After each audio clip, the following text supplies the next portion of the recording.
Olá, amigos, sejam muito bem-vindos a mais um Pode Saber.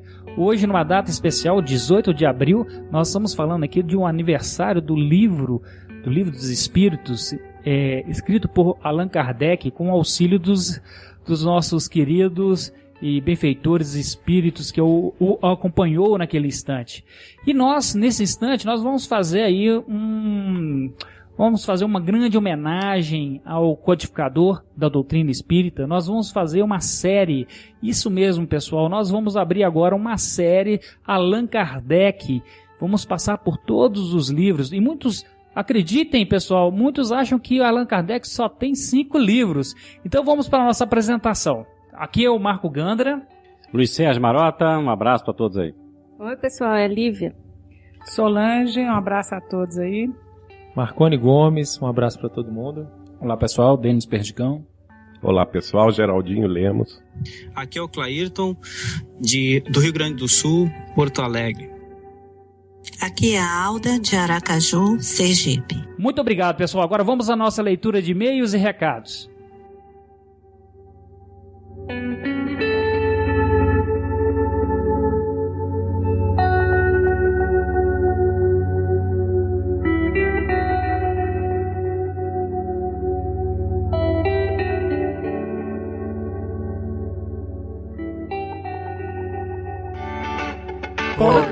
Eu tenho uma dúvida de justiça nisso aqui, mas eu não sei se vai ser possível.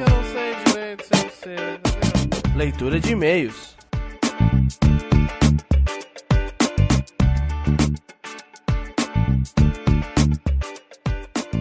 Queridos ouvintes do Portal Saber, nesse dia tão especial, o Dia do Livro Espírita, o Dia do Livro dos Espíritos, e recentemente eu fiquei sabendo que hoje também é o Dia dos Espíritas. Isso mesmo, pessoal. Hoje, 18 de abril, é o Dia dos Espíritas. Então, aquele meu parabéns para você. E também parabéns para todos os editores, para todas as pessoas que trabalham com livros, os médiuns, psicógrafos.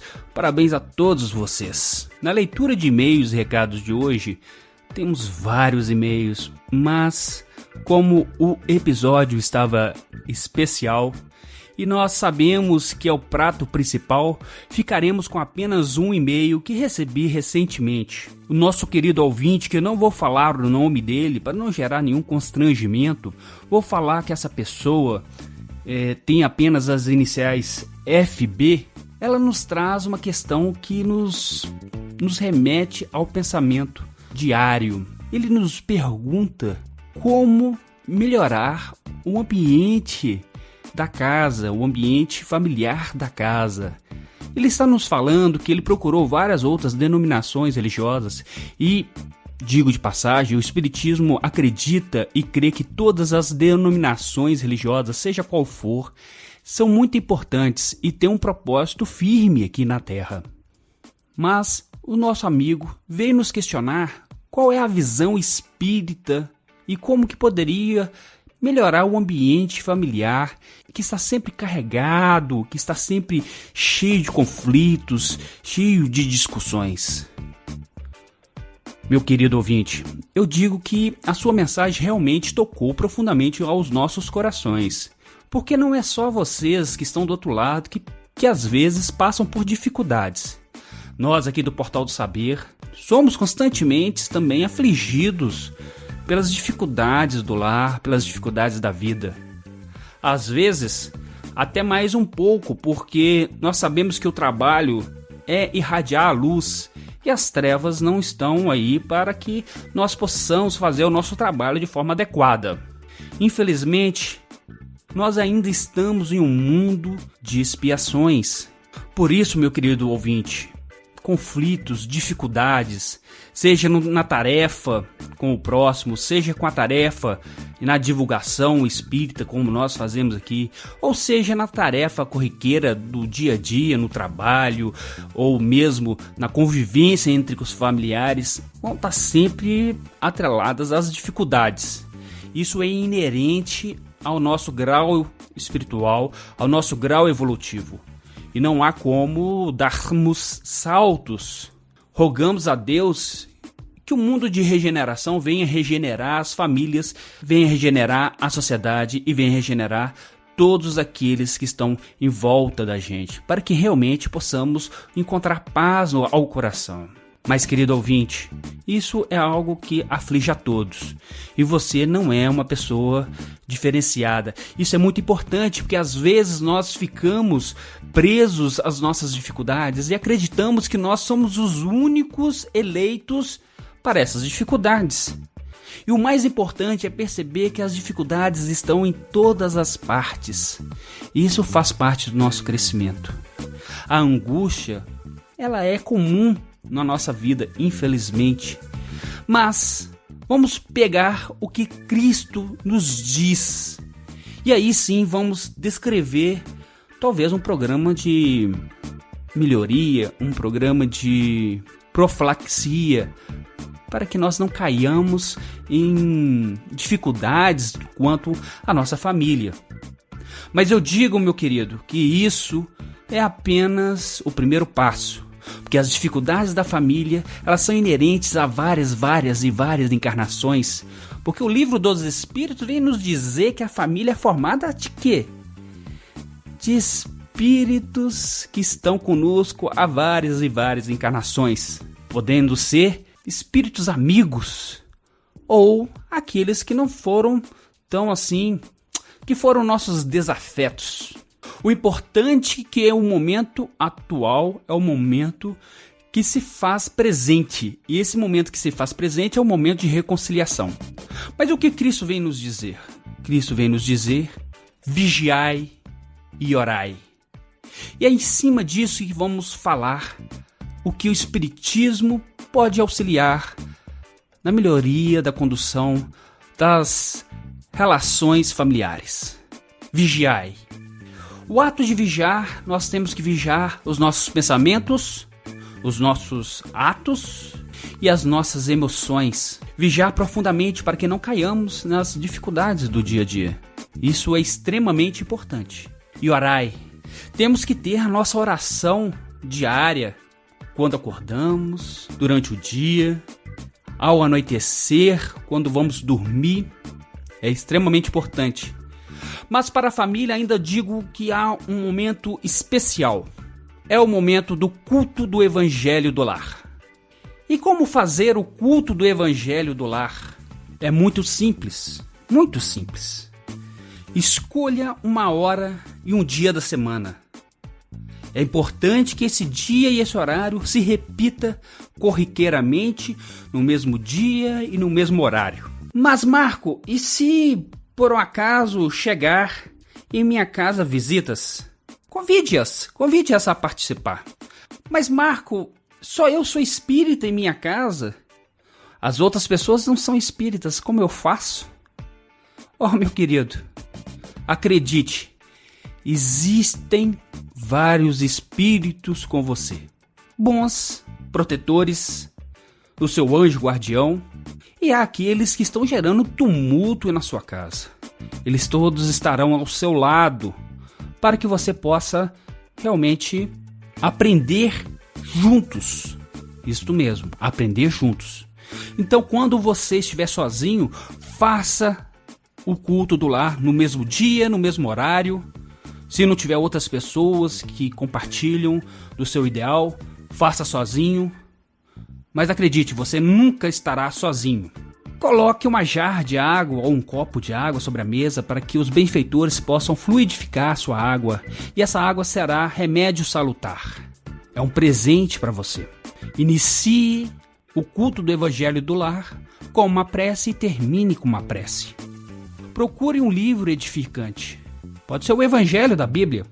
Pode ser o Evangelho segundo o Espiritismo. Ou pode ser inúmeros livros de Chico Xavier que fale sobre o Evangelho. Pão Nosso, Vinha de Luz, vários outros. Você também pode utilizar um áudio, por que não? Toque um áudio no seu culto. Às vezes, quando você está sozinho, esse é o melhor caminho. Toque um áudio. E aí eu sugiro o áudio dos 7 minutos com Emmanuel, dos nossos amigos do Portal Ser. É muito muito bom esse áudio e eu mesmo, por vezes, utilizo em meus cultos, aqui em minha casa. Ouça o áudio ou abra o livro em uma página ao acaso. E lembramos que o acaso não existe. De certo, o magnetismo daquela reunião vai levar você a abrir uma página específica, extremamente importante para as discussões, para o esclarecimento e para abrir as mentes dos encarnados e desencarnados que estão participando daquela reunião. Leia em voz alta e comente também em voz alta. Se você optar pelo áudio, ouça, não no fone de ouvido, mas ouça numa caixinha de som, para que os desencarnados menos evoluídos, que ainda não têm a condição de observar os pensamentos, possam ouvir com os ouvidos que ele tem, que são muito próximos aos que ele tinha na sua carne. Dessa forma, amigo, você vai começar a irradiar um foco de luz em sua casa. Não digo que os conflitos irão cessar, mas você receberá, de certo, uma energia renovada para que possa prosseguir com as suas dificuldades. Querido ouvinte, muito obrigado pelo seu e-mail. E agora, vamos a alguns recados. Lembramos que este episódio e muitos outros estão disponíveis em www.portalsaber.org. Você também pode curtir a nossa página no Facebook, www.facebook.com/portalsaber.org. E se você já nos acompanha no Facebook, por favor, compartilhe os nossos posts. Por quê? Se você apenas curtir, outras pessoas que estão ligadas a você não vão ter acesso à informação. E o que Emmanuel nos diz, que o mais importante que você pode fazer ao Espiritismo é a divulgação. Auxilie-nos a divulgar essa doutrina de luz. Caso deseje, como nosso amigo, mandar um e-mail para nós, o nosso e-mail é contato@portalsaber.org. Finalizamos esses recados com a palavra do Cristo: pedireis e obtereis, bater na porta e ela vos abrirá. Fique com Deus e com esse maravilhoso episódio. Um grande abraço.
Muito bem, pessoal, estamos aqui de volta então com o nosso primeiro episódio da série Allan Kardec. É com muita alegria que nós iniciamos esse trabalho, esse estudo. Nesse episódio nós vamos falar aspectos históricos, né, do professor Rivaio, e que muita gente acredita que Allan Kardec só escreveu 5 livros. Isso não é uma verdade, né? Agora eu vou passar para os coordenadores do trabalho para nos falar um pouquinho aí dessa atividade de pesquisa, o Clairton aí do Rio Grande do Sul e o Luiz Sérgio aqui de Belo Horizonte. Clairton, fala um pouquinho para nós desse desafio que foi fazer um grupo de estudo, né, com foco em auxiliar aqui o Portal Saber com pautas para fazer essa série Allan Kardec. Olha, Gandra, foi uma alegria muito grande e também bateu aquele medo, né, de abordar uma obra tão densa, né, e tão importante como do nosso codificador. Graças a Deus e dos nossos bons amigos do plano espiritual, nós conseguimos reunir aí uns amigos que já vinham acompanhando o Portal Saber, então nós já tínhamos uma boa interação, já nos conhecíamos assim, mais distantes, e aí a aproximação foi uma coisa de horas, vou te dizer. Depois do primeiro encontro que nós fizemos via Skype, nós já nos irmanamos e já não levou muito tempo para que todos compreendessem a importância do trabalho, né, e que como seria um trabalho grandioso e trabalhoso, necessitaria mais mentes. 1, 2 não daria conta do recado, né? E foi isso aí. A gente tá fazendo nossas reuniões semanais, trocando ideias, trocando material, e nós estamos aí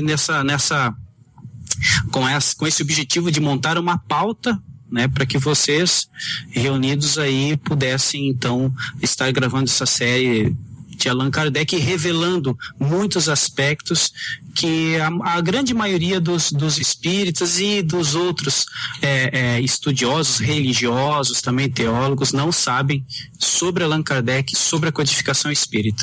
Ayrton, vocês não, né? Nós, porque você tá no mesmo barco com a gente. Positivo. Com certeza. As coisas que eu particularmente venho aprendendo, a aproximação que a gente sente né, de Allan Kardec, ela é num crescente. Muitas vezes parece que ele nos fala ao ouvido, né? Muitas vezes a gente sente como se fosse um professor amigo, né, nos orientando e dando um caminho muito seguro. Muito seguro. Clairton, por favor, fale para nós o nome das pessoas que estão aí nesse trabalho de luz, com esse trabalho de dedicação, que nós estamos querendo saber os nomes das pessoas para que a gente possa ter esse grupo, né, bem informado, para a gente saber o nome deles. Vou apresentar então os meus queridos irmãos, né? Aldamir Carvalho, de Aracaju, a Carolina Miller, de Porto Alegre, Rio Grande do Sul também, o Fábio Damasceno, do Rio de Janeiro, a Gislaine Gomes, de Porto Alegre também, a Elemara Macedo, também de Porto Alegre, o José Francisco Neto, né, nosso querido amigo lá do Nordeste, o Nuno Emanuel, de Botucatu, São Paulo, e o Rafael Lavarini, aí de Minas Gerais, da cidade de Pedro Leopoldo, é isso? 7 Lagoas. 7 Lagoas. E o Nuno na verdade, português. Ele é um português, né? Português. Maravilha, que equipe gostosa. Isso é muito bom ter um trabalho desse, né? Que a gente percebe que o Portal Saber não é um site, e sim as pessoas que estão aí no trabalho, são os tarefeiros do que a gente está atuando. E é muita felicidade que nós percebemos, a gente tem essa visão que o portal está chegando a cada vez em outros lugares. Nós temos pessoal do Sul, temos pessoal do Nordeste. Luiz Sérgio, você também, como um dos coordenadores aqui já da parte do núcleo central do Portal Saber, como foi esse desafio de apresentar uma série sobre Allan Kardec e que isso te tocou ao coração? Como foi? Olha, em primeiro lugar, gostaria de agradecer a todos aqui a oportunidade da gente estudar isso juntos, né? Porque Allan Kardec, para quem sabe, para quem já estudou alguma coisa, entende que ele é uma personalidade que transcende em vários aspectos o aspecto da humanidade, né? Ou seja, ele é um espírito realmente de escola, que a gente chama de espírito de envergadura superior. E para a gente entender essas pessoas, a gente tem que fazer determinados mergulhos na nossa vida, na experiência, porque não basta ler. Ler, está tudo aí escrito, mas quando um gênio escreve, talvez a gente demore alguns centenas de anos para a gente entendê-lo com precisão. Mas esse objetivo aqui, o objetivo é simplesmente de mostrar, inclusive, a todos vocês que estão aí do outro lado, da outra ponta dessa nossa comunicação, que pessoas de todos os lugares do Brasil que se reuniram, que se juntaram, que quiseram fazer um grupo sério, podem fazê-lo. Os livros estão aí, comunicações, podcasts, vídeos, sites de muitos grupos responsáveis no Brasil inteiro que colocam em seus nas suas páginas informações muito importantes, ou seja, hoje a gente acessar isso já não é tão difícil assim. Então esse grupo mostra como é que um pequeno grupo de pessoas de boa vontade em várias partes do Brasil se comunicam, se interagem e estudam a questão com a mente aberta. Porque realmente para estudar esses nossos nomes, como também é para estudar as escrituras sagradas, você tem que ter outras pessoas. É bom que a gente troque ideias, porque cada um vai somando e a gente faz aquela união de cores para ter aquele mosaico branco no final das contas. Então eu estou muito agradecido a esse grupo aí, do pessoal do Clairton, da Aldair, lá de Aracaju, com quem eu estive também pessoalmente, ano passado, maravilhoso o pessoal de lá. Quer dizer, é só isso, é agradecimento e vamos ver o que a gente pode oferecer ao público do nosso esforço, né? Maravilha, Sérgio. E começamos por onde? Gandra, eu só vou precisar, por dever de justiça, apresentar a cidade do Neto, tá? Taperoá, Paraíba.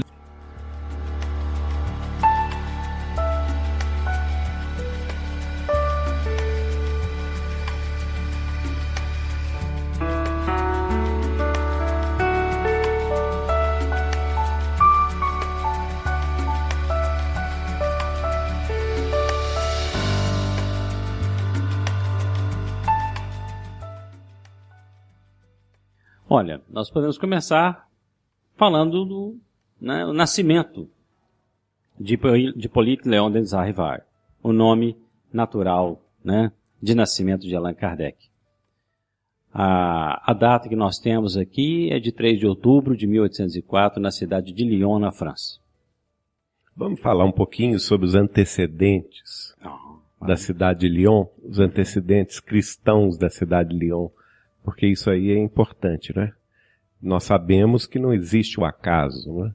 A espiritualidade maior não foi escolher esta cidade aleatoriamente para o nascimento da personalidade que seria depois o codificador da doutrina dos espíritos.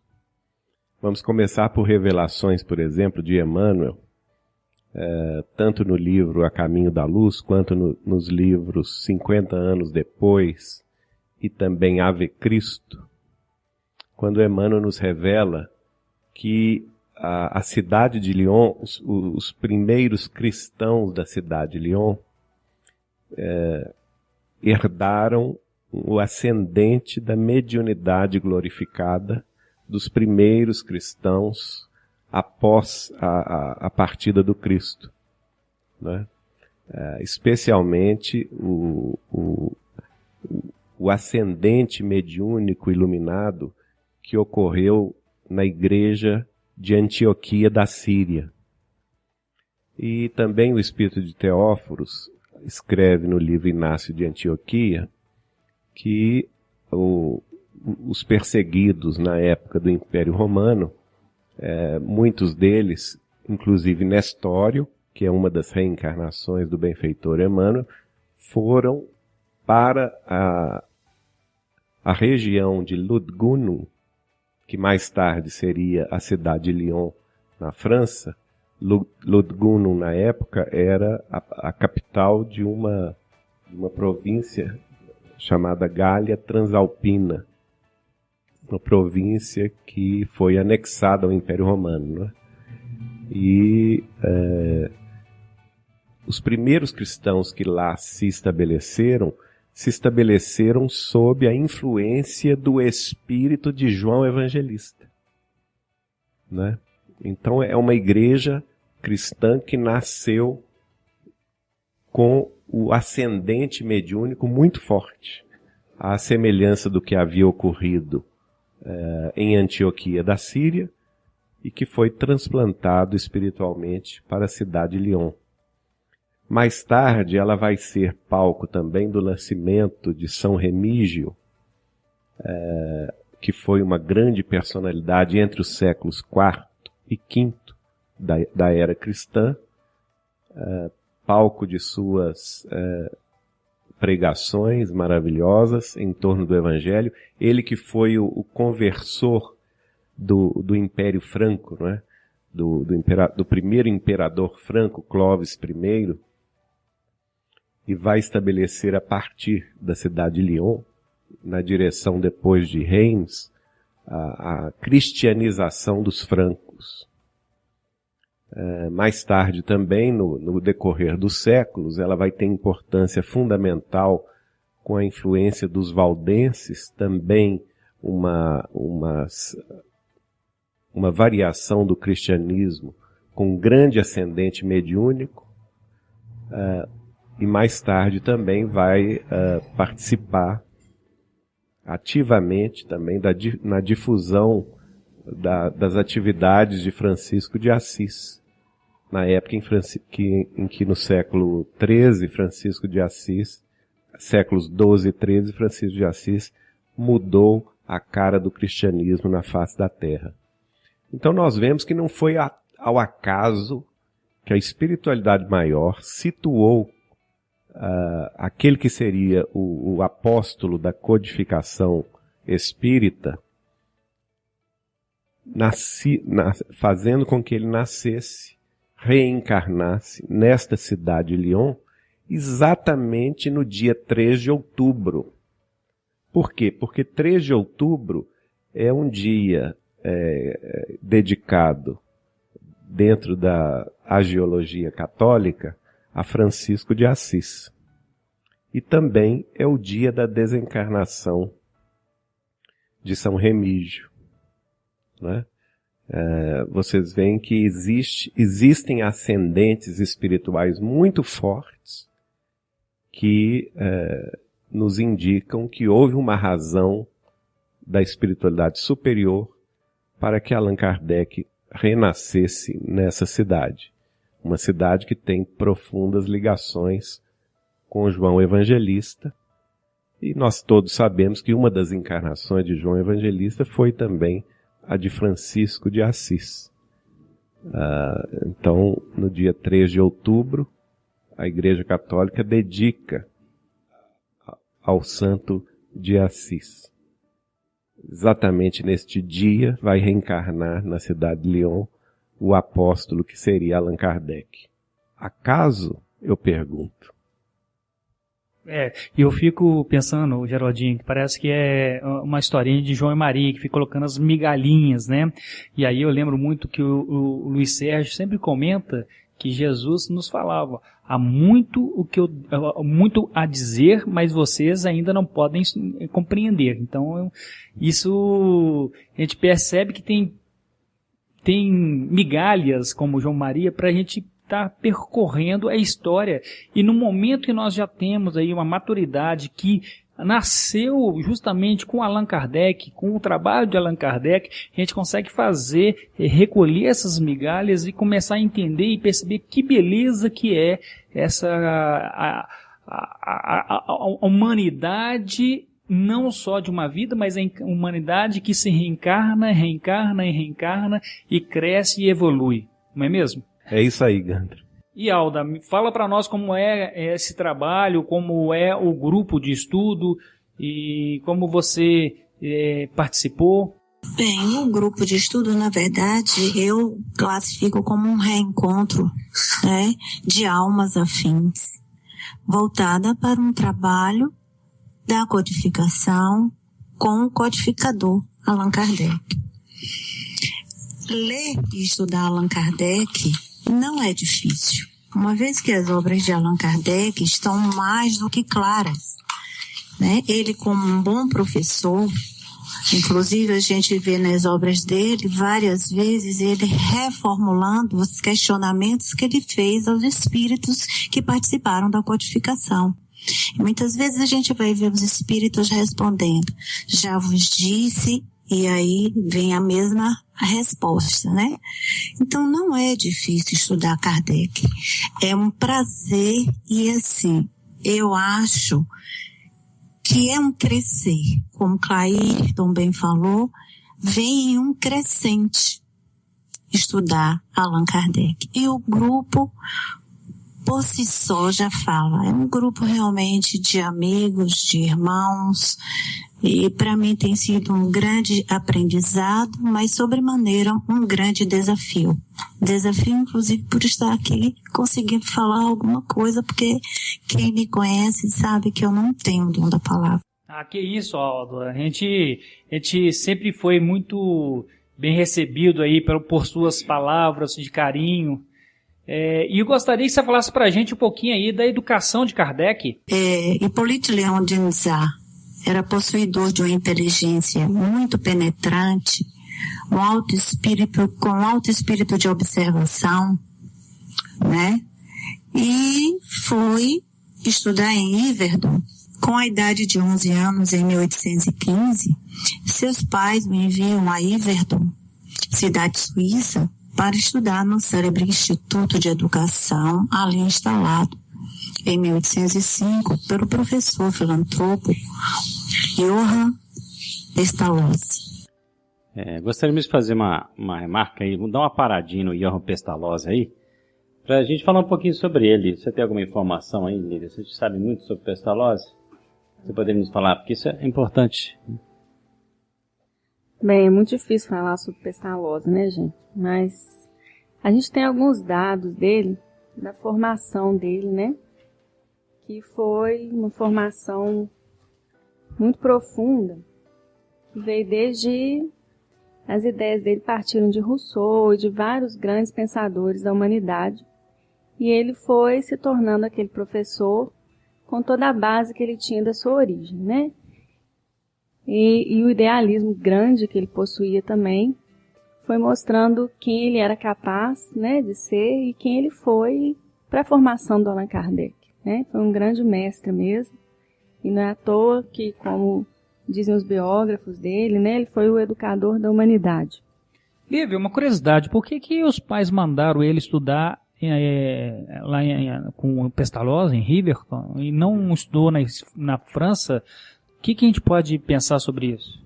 Bom, na verdade ninguém sabe direito, né? Mas não sei se o pessoal aí sabe, né? Mas muitos grandes homens que se formaram depois foram estudar na Suíça, no Instituto Yverdon, com Pestalozzi. Porque era um grande colégio, né? De renome, um local onde príncipes, grandes nomes, grandes pessoas iam estudar. E nós tínhamos também na França, naquele momento, uma dificuldade política, né? A França não estava bem politicamente, então era muito comum o estudo ser dado em outros países para evitar algum problema, né? Além do que, o Pestalozzi ele foi o reformador do ensino na Suíça, não é? Da Europa inteira. Da Europa inteira depois, né? Quer dizer, ele teve um nome muito forte no campo da pedagogia e do desenvolvimento de uma pedagogia específica. Mais tarde, não muito bem aceita na França, porque ela é muito inovadora mesmo, não é? Hoje, talvez até hoje, o Pestalozzi está ainda começando a ser, porque ele era muito de vanguarda. Eu lembro de um detalhe aqui, que no túmulo de Pestalozzi está escrito mais ou menos assim, fazendo uma tradução aqui, porque está escrito em inglês e alemão: Salvador dos pobres no Neuhof, pregador das pessoas em Lennart e Gertrude, em Stans, pai dos órfãos, em Burgdorf, fundador da educação primária, nova educação primária, em Yverdon, educador da humanidade. Ele foi um indivíduo, um cristão e um cidadão. Ele fez tudo pelos outros e nada por si próprio. Deus abençoe seu nome. É interessante, Luiz, você falar tudo isso, que hoje em dia nós temos uma interação aluno-professor bem expressiva, mas na época isso não era uma realidade. E Pestalozzi pregava justamente isso. Isso trouxe uma áurea diferenciada nesse ensino, e por isso foi que as pessoas buscavam colocar os seus filhos numa escola de primeira linha, digamos assim, para que eles tivessem uma educação adequada. Não é mesmo, Geraldinho? O que você acha? Eu acho que sim, mas eu acho que existe também o fator praticidade aí da família de Allan Kardec. Pelo seguinte, Lyon fica exatamente na fronteira da França com a Suíça, né? Então, a distância entre Lyon e Yverdun é muito, muito pequena. E é natural, a gente imagina uns pais com um filho único, não é? O Hippolyte Léon Denisard era o filho único do casal, e naturalmente que eles queriam ter certo, apesar de mandar o filho estudar em internato, em regime de internação total, que ele estivesse próximo da família, né? E além disso, o estilo da família dele, né, de magistrados. O pai era juiz. Pai juiz, né? A mãe de Allan Kardec também ela descendia de uma família de nobres, que tinha muitos recursos, e isso tudo deve ter influenciado justamente na escolha da escola, que naquela ocasião era uma escola de vanguarda, de um reformador do ensino, não só na Suíça, mas que influenciava as casas reais, influenciava vamos dizer assim, a classe dominante da Europa toda. E pelos dados que eles falam, tinha muitos alunos franceses lá e alemães, não só suíços, no instituto todo. Justo, pela proximidade, né? A Suíça fica justamente entre a França, a Alemanha e a Itália. É interessante de pensar os conflitos que deveriam lá ocorrer em função da religiosidade de Pestalozzi. Ele era protestante. Ele era protestante. Declaradamente protestante.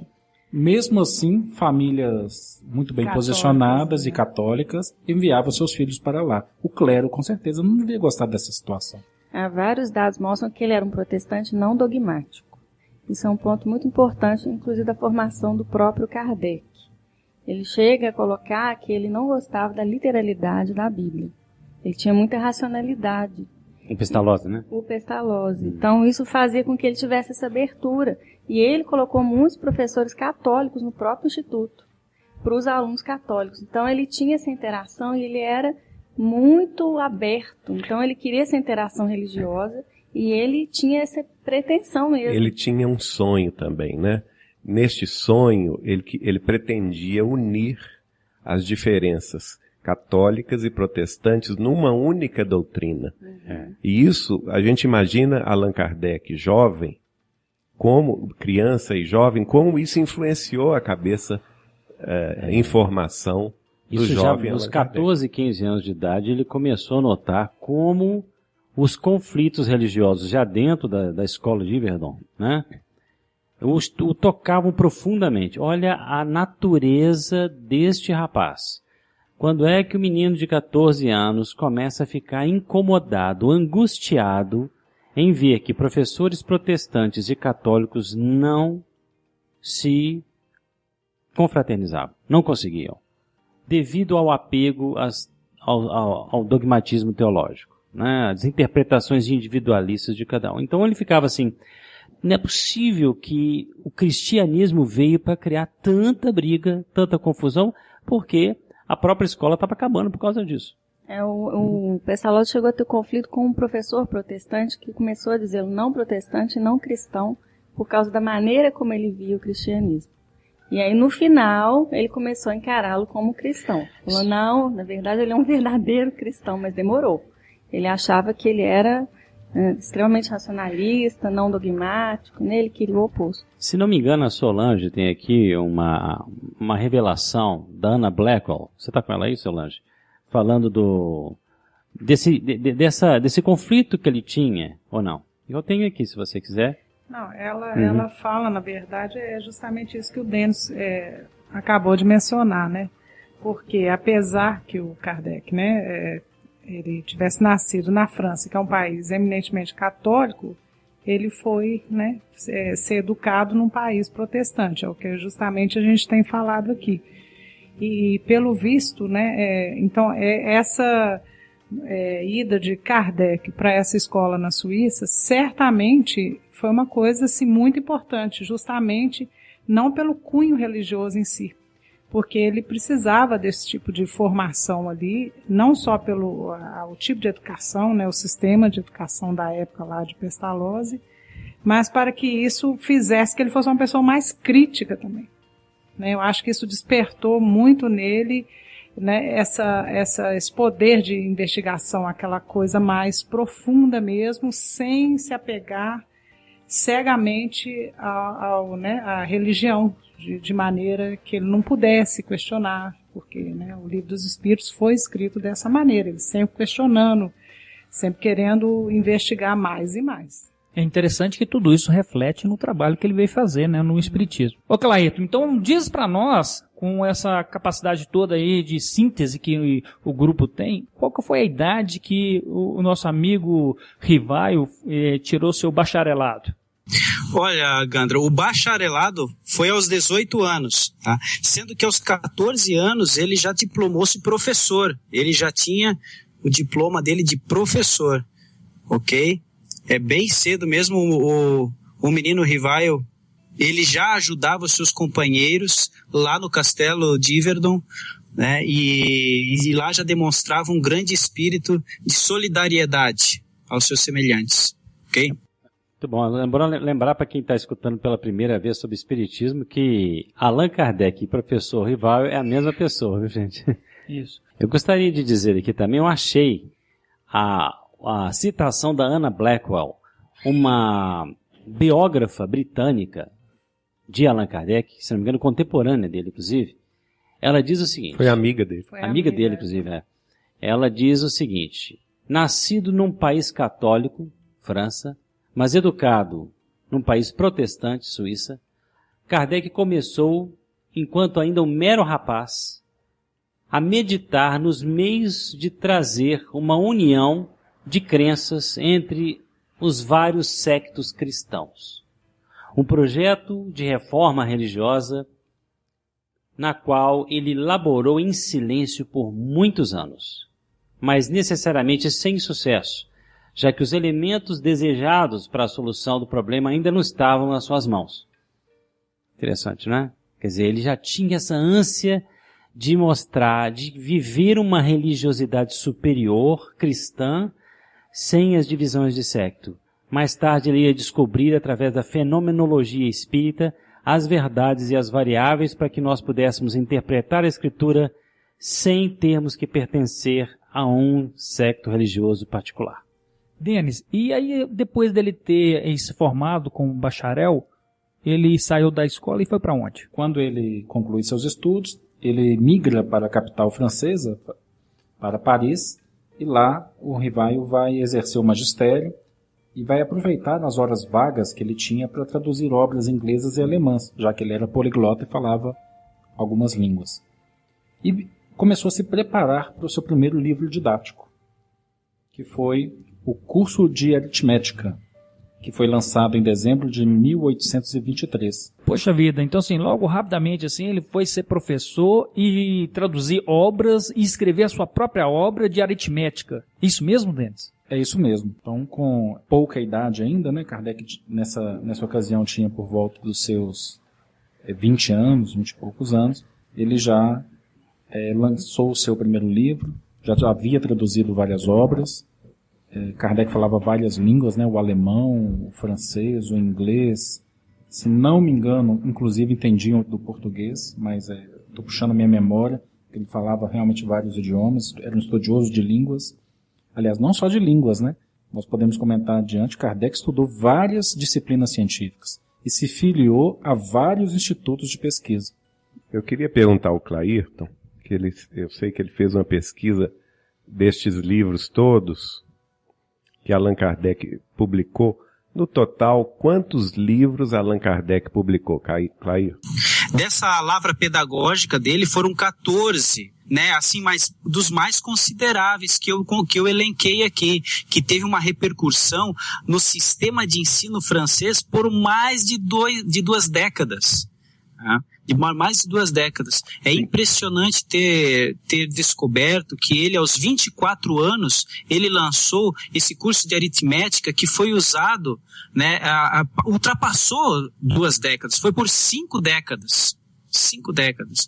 Então ele chegou do Castelo de Verdun, já começou com uma serenidade, uma precisão de estilo, aquele idealismo juvenil dele, e o mais interessante que as obras pedagógicas do professor Rivaio, elas eram adotadas e muito bem consideradas em todo o meio acadêmico e educacional da França e da Europa, justamente por causa desse vasto conhecimento que ele tinha de diversas línguas, né? Eu posso citar aqui, o alemão, o holandês, italiano, espanhol, latim, o grego, gaulês, né? Então, por essas questões todas, essas obras pedagógicas dele foram utilizadas em várias ciências, né? Em várias ciências. Quer ver? Eu vou te citar uma aqui, além do curso prática de aritmética, por exemplo. Ele lança uma gramática também, né? A gramática da língua francesa, né? Programas de cursos usuais de física, química, astronomia, fisiologia, né? Ditados da primeira e da segunda idade, por não se sabia naquela época como ensinar, como alfabetizar as crianças. Não se sabia um método, né? Inclusive, ele implantou o método pestalozziano, não foi, na França? Foi um dos implantadores. Sim, a conexão de Kardec com Pestalozzi é algo assim, daria um outro podcast. Eu sei que Pestalozzi, ele revelou mais tarde a um amigo muito íntimo, que ele sentia que ele estava preparando o caminho para alguém, para algo ou para alguém, mas ele não sabia definir ao certo, ele não conseguia alcançar ainda aonde esse algo ou alguém chegaria, mas ele sentia uma profunda conexão. Claro, então é interessante que ele, para fazer esse trabalho todo, ele fundou um instituto, o Instituto Rivaio, né, em 1826.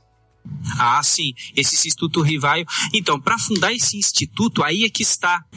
Rivaio, para ser o diretor de um instituto daquele porte, nós trabalhamos com a hipótese de ele ter um diploma de doutor honoris causa, justamente por causa dessa quantidade de obras, não só as obras lançadas, mas também adotadas pela educação na França, então esses homens, eles deveriam ter esse diploma de doutor.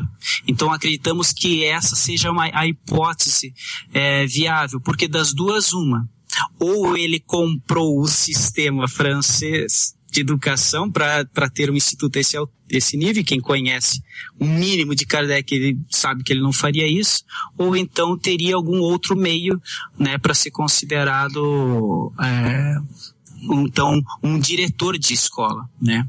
Porque nós precisamos compreender que havia as escolas internas e externas. Então, para se ter as crianças em regime de internato, não era qualquer professor que adquiria essa licença da francesa. Entenderam? Então, nós temos essa hipótese aí e de fato, os livros dele foram utilizados de maneira ampla. Agora eu te pergunto, Gandra, o que é que aconteceu com todos esses livros fantásticos que você vai lendo, você fica impressionado como daria para continuar adotando na nossa educação? O que é que aconteceu? Por quê? Quem foi e por quê que parece que foi soterrada a obra desse grande educador? Essa é uma das coisas que nós vamos descobrir ao longo aí desse estudo, com certeza. Clairton, eu queria até voltar à questão do número de obras, porque você falou em 14 obras principais, mas no total são 30, não é isso? Então, as 30 obras, Geraldo, da lavra do trabalho com o espiritismo, né? As 30 obras que nós consideramos somando aqui. Somando... Não, 30 obras kardecianas. Tá? Nós estamos falando aqui da sua lavra pedagógica, ok? Eu indiquei aqui de 1828 a 1850, inclusive. Tá? Começou com o plano proposto para a melhoria da educação pública, em 28. Aí vai Gramática Francesa Clássica, 1831. Bom, eu não vou ler todas aqui, mas segue de 28 até 50, passando por diversas ciências. Ok? Por isso que eu falei 14. Mas tem mais, porque dentro de cada grande obra dessa foram retirados extratos para se formar outros pequenas apostilas e que foram lançadas também. Então eu estou descartando esses extratos dessas obras principais, entendeu, Geraldo? Certo, entendido. Essa questão aí. Então é uma obra muito densa para si. Não foi um ou dois livros de matemática que ele lançou, de aritmética, não. Ele deu o alicerce da revolução educacional de um país como a França. Não é? Uhum. Sim, maravilha. Agora não está claro o seguinte, você falou que 30 livros são livros espíritas. As obras que nós fizemos assim, Geraldo, as 30 obras completas de Kardec. Então são 30 porque a gente começou contando assim, ó, o livro dos espíritos, cada revista espírita, então cada ano a gente contou como uma obra, entendeu? Certo. Então aí já são 12, né? Então se você for vendo esse resumo que eu forneci para vocês, tem algumas obras que depois destaca-se a parte das preces espíritas, por exemplo, não foi lançado dentro do Evangelho, foi a parte. Ô Clairton, você falou aí dessas obras todas, e o nosso ouvinte, ele deve estar ansioso para saber quais são todas essas obras da lavra kardeciana e não da lavra didática. E a gente fica sabendo que nós vamos ter um episódio para tratar desses livros. Relata pra gente quais são os livros. Tá ok, Gandra? Então vou fazer a leitura da relação aqui, né? Começando com o Livro dos Espíritos, né? Foi lançado num sábado, 18 de abril de 1857. Na sequência, Revista Espírita, do ano de 1858. Terceira, as Instruções Práticas sobre as Manifestações Espíritas, foi lançado em junho de 1858. O quarto, o ano da Revista Espírita, de 1859. Como quinto, o que é o Espiritismo, essa obra fundamental, né, para qualquer pessoa leiga que queira travar o primeiro contato. Sexto, a Revista Espírita do ano de 1860. Sétimo, Carta sobre o Espiritismo. É uma brochura publicada por Allan Kardec em resposta à Gazeta de Leão, de 1860. Oitavo, a Revista Espírita do ano de 1861. Nono, o Livro dos Médiuns, lançado numa terça-feira, 15 de janeiro de 1861. Décimo, a Revista Espírita do ano de 1862. 11º, o Espiritismo na sua expressão mais simples. 12º, a resposta dirigida aos espíritas lioneses por ocasião do Ano Novo. 13º, a Viagem Espírita de 1862. 14º, a Revista Espírita do ano de 1863. 15º, a Revista Espírita do ano de 1864. 16º, a Imitação de o Evangelho segundo o Espiritismo. 17º, Resumo da Lei dos Fenômenos Espíritas, em 1864. 18º, o Alto da Fé de Barcelona, que é uma reprografia, conjunto de técnicas que permitem reproduzir um documento. Foi editada por Kardec. 19º, Revista Espírita de 1865. 20º, O Céu e o Inferno, ou A Justiça Divina segundo o Espiritismo, lançado numa terça-feira, dia 1º de agosto de 1865. 21º, a Revista Espírita do ano de 1866. 22º, Coleção de Preces Espíritas, extraídas do Evangelho segundo o Espiritismo, lançado em 1866. Revista Espírita do ano de 1867, foi 23ª. Então, 24º, o estudo sobre a poesia medianímica, lançado em 1867. 25º, Revista Espírita do ano de 1868. 26º, a Gênese, lançado numa segunda-feira, 6 de janeiro de 1868. 27º, Caracteres da Revolução Espírita. Foi uma separata publicada por Kardec e extraído do capítulo 1º da Gênese. Foi lançado em 1868. 28º, Revista Espírita do ano de 1869. 29º, Catálogo Racional de Obras para se fundar uma Biblioteca Espírita, lançado em 1869. E a 30ª e última, Obras Póstumas, lançado em 1890. Ufa! Okay. Ufa! Não, Isso tudo? Isso aí. Intermediado com a Sociedade Espírita de Paris, as pesquisas mediúnicas, né? A revista Espírita, que era em função de respostas, muitas cartas que eram enviadas para ele, que ele respondia. E todo o trabalho que ele fazia realmente é fenomenal. Não, eu fico imaginando que tem muito espírita agora se coçando, né? Poxa, eu imaginava que só tinha 5 livros, não é mesmo? E como é que era o Allan Kardec, gente? Vocês sabem? A pessoa dele?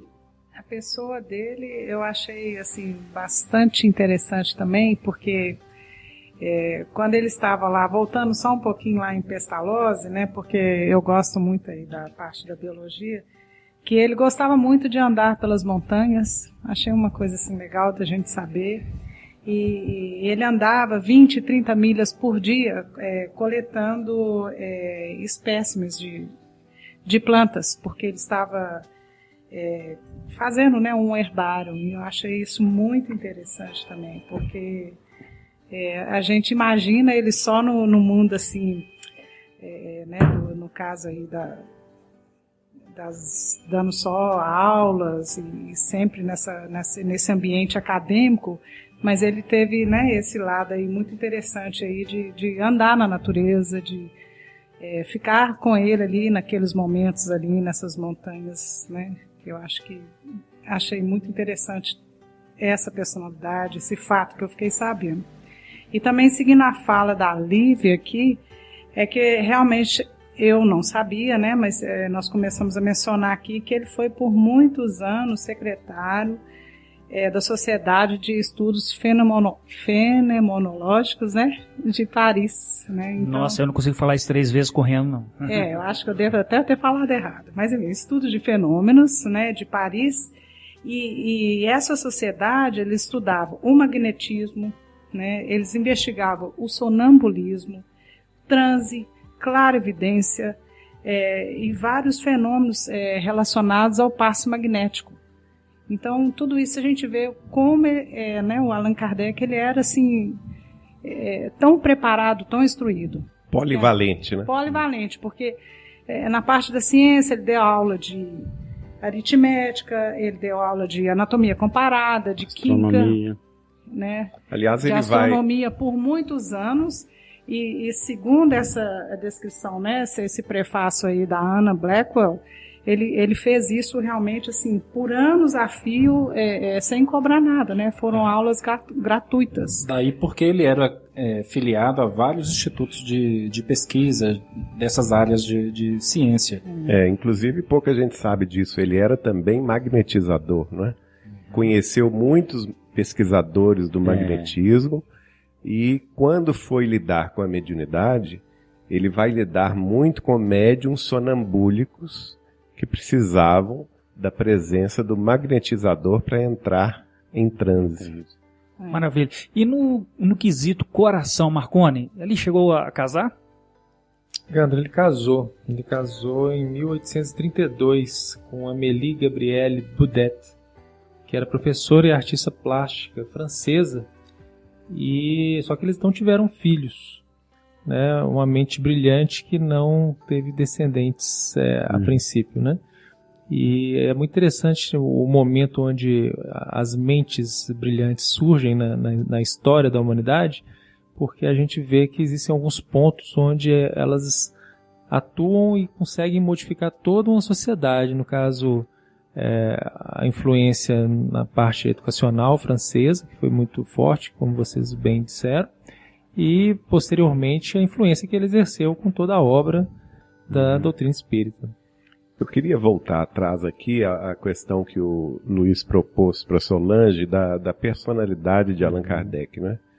E nós temos, por informação de 3 grandes biógrafos dele, que conheceram e conviveram com ele, André Morel, a própria Anna Blackwell e Jean Lemarie, todos eles falando de uma pessoa muito bem-humorada, extremamente comunicativa, que gostava de se reunir, especialmente nas noites, para contar casos, inclusive um deles fala que Allan Kardec tinha um gosto especial no humor para contar os causos gauleses, né? Os causos do interior da França, e que ele era muito bem-humorado. Ao contrário da imagem que muito espírita tem do codificador, né, tendo em vista o desenho da personalidade da pessoa dele que está em algumas capas de suas obras, muito sisudo, fechado, né? Fechado. Não, ao contrário, ele era muito comunicativo, alegre e gostava das piadas, dos causos gauleses, reunindo em sua própria residência, sempre recebendo ao longo das noites, em sua própria residência, os amigos.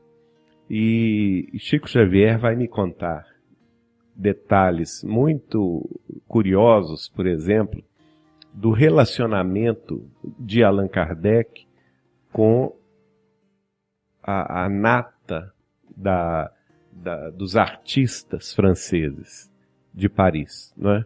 Que naquela época era a capital do mundo, não é? Não era somente a nata francesa, mas a nata do mundo. E que ele tinha especial predileção, por exemplo, de frequentar os saraus que a teatróloga e escritora George Sand realizava em sua residência, quase que semanalmente, onde Allan Kardec conviveu com pintores como Delacroix, conviveu com compositores como Liszt, Brahms, Chopin, pessoas que frequentavam a casa de George Sand, não é? Conviveu com grandes artistas, como Sarah Bernard, conviveu com teatrólogos, enfim, era uma pessoa muito bem relacionada vamos dizer assim, no grupo de vanguarda francesa, né? E de vanguarda europeia, no campo das artes, da filosofia, não somente das ciências positivas, mas também das ciências humanas. Geraldinho, você falou que Kardec era um magnetizador e que gostava dessas características, desses estudos. E como foi a relação dele aí na França nesse momento, iniciando aí as mesas girantes, onde era um espetáculo dos salões franceses? O que você pode nos dizer sobre isso? Bom, aí já vem outra fase, né? A fase em que ele, como cientista, havia sido convocado pelos amigos, e nós estamos falando de amigos de grande cultura, que àquela ocasião já faziam nas suas residências as chamadas reuniões das mesas girantes, que foi uma febre que começou na América do Norte, os fenômenos espirituais provocados pela espiritualidade maior, através da mediunidade de efeitos físicos, não é? Utilizando-se de médiums com grande potencial de externar o seu ectoplasma, de provocar os fenômenos físicos. Isso começou inicialmente como uma febre na América do Norte e se espalhou depois pela Europa. E vários dos amigos de Allan Kardec participaram dessas reuniões, que a princípio, em Paris, eram realizadas até em festas da sociedade parisiense sem qualquer motivo, vamos dizer assim, nobre. Era mesmo um divertimento público. E ele se negou, a princípio, a participar dessas reuniões, porque justamente ele achava que tudo isso era uma farsa, e chegou inclusive a dizer o seguinte: o dia que me provarem que a mesa tem cérebro, tem nervos para se comunicar, né, eu então participo de uma dessas reuniões. Até que ele se convenceu, através de um outro amigo, a ir a uma reunião privativa. E quem falou? Fortier, o amigo Fortier. Ele se convenceu a participar dessa reunião, e tudo mudou a partir de então, porque ele viu a realidade do fenômeno espiritual. O professor Rivaio cede então a insistência desse amigo que ele considerava muito, que é o senhor Fortier, e vai e começa suas observações do fenômeno. E aí termina com essa tua questão ali, que ele falou, foi você, eu não sei se foi o Geraldo, que falou dos nervos da mesa e tal. Fui eu. Eu queria completar a personalidade dele, que a Anna Blackwell também já fala textualmente aqui. Vai falar da sua frieza intelectual em termos de ser arguto, buscador da verdade. Ela fala mais ou menos o seguinte: pessoalmente, Allan Kardec era de alguma forma abaixo de estatura média, de constituição forte, cabeça maciça, redonda, traços bem marcados, olhos cinzas, claro, e ele parecia mais com um alemão do que com um francês. Enérgico e perseverante, mas de temperamento calmo, cauteloso, pouco dado a voos imaginativos, quase até a frieza, incrédulo por natureza e por educação, lógico raciocinador, eminentemente prático em pensamento e em feitos, né, na atitude. Ele era igualmente livre de misticismo e de entusiasmo, destituído de ambição, indiferente ao luxo e à ostentação, de renda modesta que ele tinha adquirido por lecionar e da venda de seus materiais educacionais. E aí ele vai falando essa característica desse tipo de espírito, incrédulo por natureza. Quer dizer, assim ele chegou ao contato com os fenômenos, não é? E olha, gente, eu tenho visto já muita gente aí atualmente que é incrédulo por natureza, mas quando vê o fenômeno e quando descobre que a ciência de hoje, sabendo ou podendo acessar esse fenômeno, nega esse acesso ao fenômeno, nega chegar e olhar, é mesmo uma coisa incrível, né? Saber que as nossas universidades do mundo inteiro hoje ainda não pesquisam isso, e o fenômeno simplesmente existe. Tá por aí. Para contribuir com essa postura dele, como é que o Luiz falou? Não é incrédulo, é isso mesmo, incrédulo por excelência. Incrédulo por excelência, olha só, que interessante. Rivaio também trabalhou como contador no pequeno teatro Le Folies Marigny, onde testemunhou os poderes nada sobrenaturais e traquinadas conduzidas por físicos e químicos em espetáculos concorridos. Então, como ele era contador, ele nos bastidores, ele ficava sabendo, ele participava daquilo. Então, isso, quando começaram a falar de mesa, batendo e girando e subindo e descendo, ele pensou assim, isso aí eu já vi, que chega na minha vida e não vou desperdiçar meu tempo com esse tipo de besteiras, não é? Então, o senhor Fortier teve grande trabalho em convencer o professor Rivaio a ir numa sessão. Parece que foi depois do terceiro convite, mas assim, espaçado, né? Muitos meses se passaram, e aí o senhor Fortier, um grande magnetizador e muito bem considerado, né? Nos seus estudos e pela pessoa que representava, o professor Rivaio, ele falou assim, então tá bom, eu vou de uma vez lá ver o que está acontecendo. E aí pronto, e aí ele viu que realmente as coisas eram um pouco diferentes do que ele imaginava ou que via no teatro, ok? E só para concorrer ao que você estava falando aí, Luiz, eu tenho as características físicas de Kardec de outra fonte e fecha direitinho com o que você acabou de descrever aí. Tá certo. Legal. Então lê para nós aí. Uhum. As características da oratória do professor. Voz clara e firme, gestos sóbrios e contidos. Era capaz de iniciar sua fala no tom mais suave possível até encerrá-la com explosões de eloquência. Fazia questão de comunicar, sendo o mais claro e acessível possível, sempre muito didático. Características físicas de Kardec. Um homem com 1,65 m, exibindo uma palidez salpicada de sardas de uma vida em confinamento. Cabelos lisos, repartidos na frente, da esquerda para a direita. Um bigode rarefeito, aparado rente ao lábio para disfarçar uma pinta pronunciada sobre a boca. Os olhos castanho claro e a cabeça redonda e maciça, assentada sobre o pescoço largo. Possuía a aparência mais de um alemão do que de um francês. É isso aí. Agora, o interessante para o ouvinte nosso, só um detalhinho, Altair. Interessante para o ouvinte nosso é o seguinte: como uma pessoa assim pode se dizer posteriormente cristã? Uma pessoa incrédula? Mas é aí que está a questão.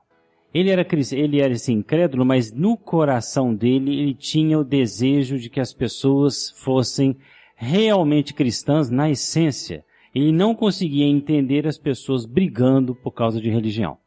E aí que foi o caminho que ele começou até chegar no cristianismo através do conhecimento da luz dos espíritos. Do conhecimento. Vai aí, Aldair. Eu não sei se vocês têm conhecimento que Kardec chegou a escrever uma peça de teatro. Eu ouvi falar, não me lembro aonde nem quem falou, e fui dar uma olhada nisso. Então tem um site aqui, se vocês quiserem dar uma pesquisada, autoresespiritasclassicos.com. Então eles falam que ele escreveu uma peça de parceria com Leonard Joseph Urbain Napoleon Galois, eu acho que é assim, não sei francês, onde eles falam que ainda não tem tradução para o português e eles dão até a sinopse da ópera, da peça. Trata-se de uma peça teatral cômica, comédia, né, passion de salon, que foi escrita em 1869. Essa peça contém um ato de 13 cenas e foi apresentada no teatro, fala o nome do teatro, em Paris no dia 22 de dezembro de 1845. Gente, eu também queria ler uma parte aqui, viu, Luiz? Você falando que espírito era esse, né? Eu preciso ler o que ele escreveu no Plano Proposto para a Melhoria da Educação Pública em 1828. 1828. Uma coisa assim que estava passando quase batida, muito interessante. Poderia ler aí? É rapidinho. Sim, vai lá. Olha o que ele escreveu. A meta da educação consiste no desenvolvimento simultâneo das faculdades morais, físicas e intelectuais. Eis o que todos repetem, mas o que não se pratica. Mais adiante ele comenta: a fonte das qualidades morais se acha nas impressões que a criança recebe desde o seu nascimento, talvez mesmo antes, e que poderia agir com mais ou menos energia sobre o seu espírito, para o bem ou para o mal. Fecha aspas. Em outras ocasiões, Kardec vai utilizar o termo espírito, mas não é no termo de espírito, o perispírito, tá ok? É realmente alma, né? Espírito, essência da pessoa. Mas me chamou muita atenção quando ele coloca lá entre vírgulas, talvez mesmo antes. Muito curioso mesmo. Muito curioso. Tá nessa obra aí de 1828, tá ok? É muito curioso também a precocidade com que ele desenvolve essas características intelectuais tão potentes, né? O poliglota, na matemática, destacava-se em várias áreas. E isso tem um motivo de ser, eu acho que está bem caracterizado aqui, que uma pessoa dotada de habilidades em uma determinada área específica não daria conta de ser o codificador. Então ele reunia habilidades em várias áreas e os fenômenos mediúnicos que ele iria estudar, eles dependem de várias áreas para serem realmente compreendidos. Então a preparação dele, a precocidade com que ele se torna professor, que ele se torna diretor de uma escola, o que for, faz com que ele também tenha pressa das descobertas que ele fez. Ou seja, ele viveu por 64 anos, né? Ele viveu até muito para a época, mas ele muito precocemente já tinha capacidades que as pessoas normalmente se conseguem seriam muito posteriormente na idade. Muito bem lembrado. Uma das coisas impressionantes em Allan Kardec é como ele transita entre ciência prática, ciência teórica, filosofia e religião, de uma forma que não é comum nos seres humanos. A gente ou tem uma veia mais, né, pegada na ciência, no raciocinismo, ou mais pegada na religiosidade, na fé, às vezes até dogmática, um pouquinho cega, ou na filosofia, que fica naquele mar de indecisões, tudo é relativo, e tem essa aqui, tem esse pensamento, tem outro. Ele conseguia fazer esse amálgama entre as três de uma forma interessantíssima. Ele era romano na praxis, ele era grego na filosofia e ele era judeu na religião. Espetacular.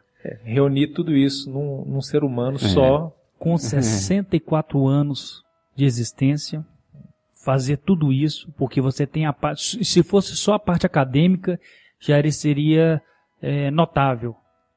Fora a parte acadêmica, o esforço que ele teve nessa codificação dessa doutrina é muito, muito interessante. E as pessoas começam a se questionar, a perguntar: poxa vida, eu já estou velho para fazer alguma coisa, tal.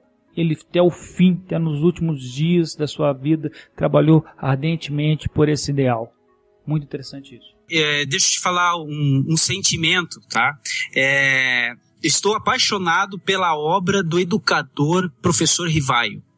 E apaixonado. Eu vou fazer o resgate da obra desse professor. Não tem como deixar para lá. Sendo espírita, não tem como deixar de lado. Veja o que ele falou, o Marconi, em 1834, num discurso que ele fez numa academia, porque ele teve várias comendas e condecorações, tá? Olha só. 3 linhas. A educação é obra da minha vida, e todos os meus instantes são empregados em meditar sobre esta matéria. Fico feliz quando encontro algum meio novo ou quando descubro novas verdades.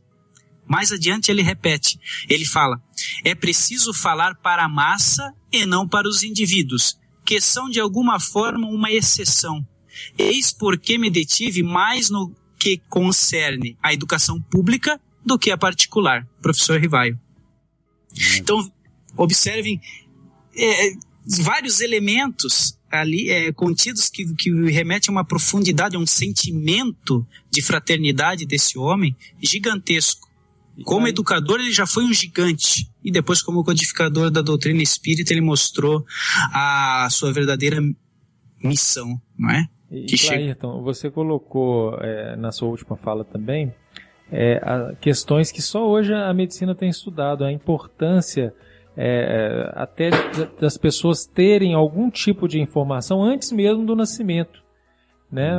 Essa questão não é uma questão comum para o século XIX. Verdade. Né? Talvez ele tenha sido a primeira pessoa que levantou essa bola, que hoje é muito estudada. Então é uma pessoa que está muito à frente do seu tempo e que é capaz de ter acesso a informações que a gente... Quem tiver curiosidade, só lembrar, porque a gente já está chegando mais ou menos no final, tem uma mensagem no livro de Chico Xavier, Cartas e Crônicas, mensagem linda, muito extensa, não seria possível ler aqui para nós, chama Kardec e Napoleão, que fala coisas maravilhosas, que mostra quase que apocalipticamente como é que a coisa aconteceu em termos da solene chegada de Kardec ao berço, né? No dia 3 de outubro daquela época. A gente pode depois estudar, né? E ler, porque eu acho que ela sozinha, essa mensagem, merece um podcast inteiro. Com certeza. Deixa eu só fazer uma observação. O Clairton leu pra gente um trechinho do projeto pedagógico escrito pelo Rivaio, e ele usa a palavra espírito. Mas a gente tem que tomar um cuidado, que essa palavra era usada na filosofia com um outro sentido, que não era o reportando-se a uma alma. E é muito provável que Kardec usou essa palavra no sentido filosófico, que dizia respeito à personalidade, a a inteligência das pessoas e não a alma, o ser espiritual, como a gente usa hoje no espiritismo. Então, assim, a gente tem que tomar esse cuidado. Por isso ele tem tanta preocupação com essa questão das palavras e de você captar, usar as palavras no sentido errado, que no Livro dos Espíritos, qual a preocupação que ele teve logo no início? Fazer um vocabulário e explicar em que sentido cada palavra era utilizada. Então a gente tem que tomar esse cuidado, senão a gente fica imaginando que lá aquele jovem de 24 anos já está fazendo uma apologia a uma vida espiritual e cuidado que não é bem isso. Pessoal, a gente está encerrando. Palavras finais. Olha, eu desejo sucesso aí para todo o grupo de estudos Saber Allan Kardec, a gente apelidou de GESAC, né? Vamos estar aí alguns episódios com os amigos aí gravando e vamos nos aprofundando e trazendo coisas que Kardec escreveu, e eu tenho certeza, eu já comentei com os meus amigos, que foram para nós hoje, não foi para os seus companheiros do século XIX, foi para nós hoje, nesse momento, né, que nós nos encontramos aqui, fazer o resgate dessa informação que vai nos conduzir a nos tornarmos homens de bem. Bom, é isso aí, pessoal. Infelizmente, tem um momento que a gente chega ao fim do episódio, e aí eu vou pegar um trecho que Clairton falou conosco, que acho que tem tudo a ver com o portal, que foi Kardec que disse: nós não devemos falar com os indivíduos, nós falamos com as massas. Um grande abraço e até o próximo episódio.